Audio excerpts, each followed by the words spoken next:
안녕하세요, 착한 중고명품입니다. 이번에 제가 준비한 컨텐츠는 중고명품 일을 하면은 어떤 직업병이 걸릴까 라는 주제로 한번 준비해봤습니다. 사실 궁금하신 분들이 있을까 싶은데 제가 하고 싶어서 하는 겁니다. 궁금하지 않으셔도 들어보시는 게, 궁금하지 않으셔도 아무튼 이런 얘기를 들어보셔도 나름 재밌을 것 같아서 이런 컨텐츠 준비해봤고요. 중고명품 일을 하면서 생기는 직업병 5개 정도를 한번 제가 꼽아봤습니다. 첫 번째는, 우선 이거는 약간 일을 처음 시작할 때 생기는 거예요. 뭐냐면은 이제 이 업을 처음 시작하면은 자연스럽게 당연히 다양한 명품들을 이제 보게 되죠. 특히 가방을 좀 많이 보게 됩니다.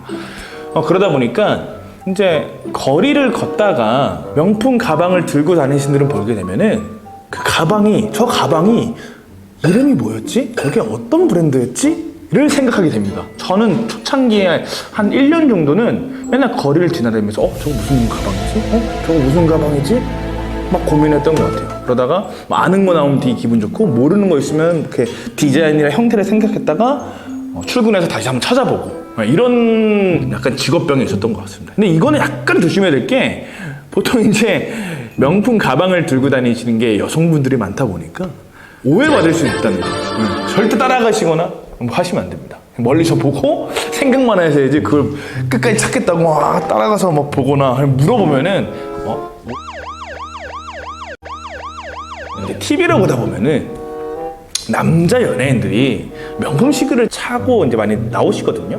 그래서 특히 명품 시계 많이 좋아하시는 분들이 제 기억으로는 우리 월드컵 4강의 주역 안정환님은 진짜 시계 매니아신 것 같아요. 보면 롤렉스도 웬만해서 인기 있고 좀 구하기 힘든 것들도 막 가지고 계신 것 같고, AP, 오데온 피게 라인들도 막 가지고 계신 것 같고, 또 요즘에 또 뭐가 있죠? 우리 조세호 자기님, 조세호님 같은 경우에도 보니까 요즘에 리차드 밀도 끼시고, 그전에는 롤렉스 썸머도 끼시고, AP, 로얄 오크도 끼셨던 것 같은데, 요즘에도 리차드 밀까지 섭렵을 하셨더라고요. 아무튼 이렇게 TV를 보면서도 저 연예인 선물 끼고 있는 게 뭐지? 저 브랜드 저 모델 같은데? 이런 고민을 하는 약간 초창기의 직업병이 있다. 그리고 두 번째는, 이거는 조금 항상 난감하고 싫은 것 중에 하나가, 이게 저로 발생되는 직업병이 아니라 타인의 제 직업을 알고 생기는 직업병입니다. 바로 지인들을 만났을 때 자기 물건을 감정해달라고 하거나, 혹은 이거 내 걸 얼마에 살래? 얼마에 팔려? 이런 거를 많이 물어본단 말이죠. 이거 정말 난감합니다. 난감한 것보다 정말 싫습니다. 왜냐면은 그런 거죠. 퇴근했는데 놀고 싶은데 술 한잔하고 있는데 일 얘기하면 짜증나고 좀 그렇잖아요. 그리고 이 감정이라는 게 제가 일하는 공간에서 제가 가진 자료들이나, 그리고 제가 도구들을 통해서 이제 감정을 해야 정확한 값이 나오는데, 그런 술자리에서 하면은 오차가 날 수 있단 말이죠. 그리고 거기서 제가 잘못 말하면 쪽팔리잖아요. 네? 그래서 그런 지인들과의 관계에서 저희 직업을 알고 그 직업에 대해서 물어보는 거에 대해서 조금 저는 좀 별로 안 좋아합니다.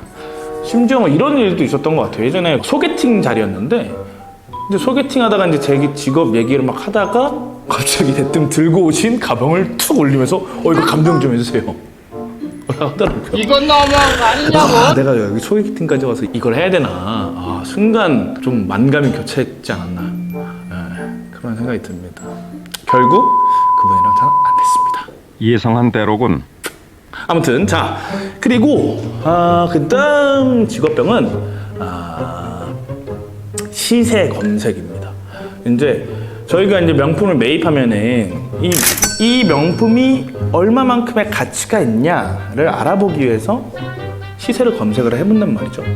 그러다 보니까 제가 명품이 아니라 제 옷을 사거나 제 필요한 거 살 때도 인터넷에 검색을 엄청 해보는 것 같아요. 내가 지금 본 게 이게 마음에 드는데 적당한 시세가 맞나? 다른 데 더 싼 거 있는 거 아니야?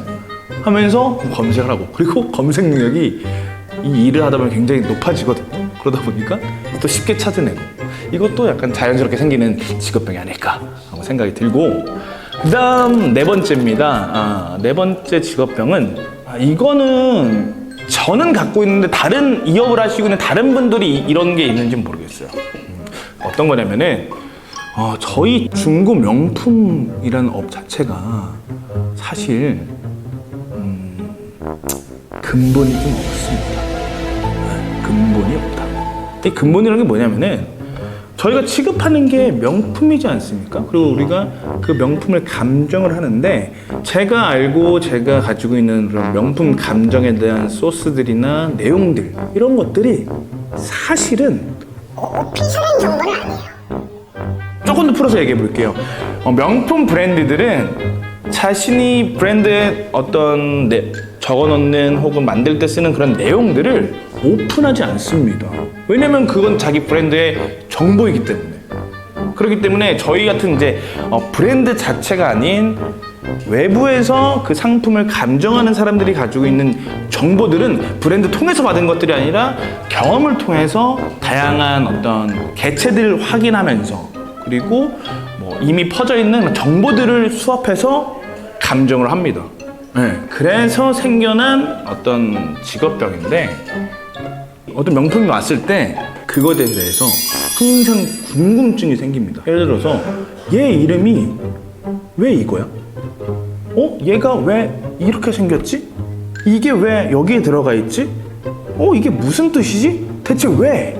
이런 질문을 항상 머리에 심고 명품을 바라봅니다. 네, 그래서 또 이 한국이라는 나라 특성상 왜냐면 명품 브랜드들은 다 유럽에 있지 않습니까? 그래서 아시아, 한국에 있는 그리고 사실 대한민국에는 아직 명품이라는 것들이 많이 대중화로 많이 들어오거나 정보들이 외국에 비해서 많이 퍼져 있는 게 아니기 때문에 사실 뭐 서적이나 온라인 서치나 뭐 이런 것들로 알아내기가 좀 제한적이에요. 그래서 저는 제가 궁금한 거 생기면 진짜 별의별 짓을 다 해서 막 찾으려고 막 노력합니다. 책도 찾아보고 해외 사이트 검색도 해보고 뭐 이것도 해보고 저거 해보고. 네. 그래서 이거는 뭐 다른 분들은 모르겠지만 저희가 이 업을 하면서 생긴 직업병이다. 그리고 마지막 다섯 번째. 이 다섯 번째 직업병 같은 경우에는 제가 이 중고 명품 일을 하고 있기 때문에 사실 백화점 가서 명품을 산다는 게 약간 고민이 될 때가 있습니다.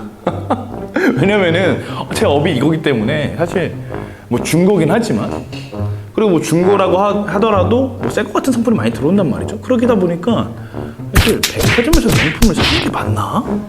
네. 이런 생각이 들기도 합니다. 그렇다고 제가 뭐 명품을 많이 사고 쓰는 성격은 아니에요. 저는 사실 일로서 명품 일을 하는 거지 제가 명품 자체를 막 엄청 뭐 사랑하고 좋아하고 막 사용하는 유저 스타일은 아니거든요. 그런데 뭐 이런 고민이 딱 들더라고요. 내가 나중에 결혼을 하게 되면은 예물로 뭔가를 이제 명품을 사줘야 될 텐데 이거를 백화점 가서 비싸게 써주고 사야 되나 아니면은 우리 매장에 있는 걸 사주면 되지 않나 이런 고민을 좀 했었던 것 같습니다. 사실은 근데 뭐 백화점 가서 사주는 게 맞겠죠? 네. 아무리 똑같고 동일하고 상태 좋고 새 거인 매물이 매장에 있어도 그거를 예물로 하기엔 좀 그렇지 않을까? 네. 아마 백화점 가서 살 것 같긴 합니다. 하지만 그 과정 중에서 충분히 이런 고민을 엄청 하지 않을까? 그리고 제가 만약에 사고 싶은 명품이 생겨도 그런 고민을 하지 않을까? 라는 생각을 해봤습니다. 네, 그렇게 해서 오늘은 간단하게 중고 명품 일을 하면 어떤 직업병이 생길까에 대해서 한번 썰을 풀어봤는데 뭐 재밌었을지 뭐 안 재밌었을지 잘 모르겠습니다만 재밌게 봐주시면 감사하겠습니다. 그럼 다음 시간엔 다른 또 콘텐츠로 준비해서 오도록 하겠습니다. 안녕.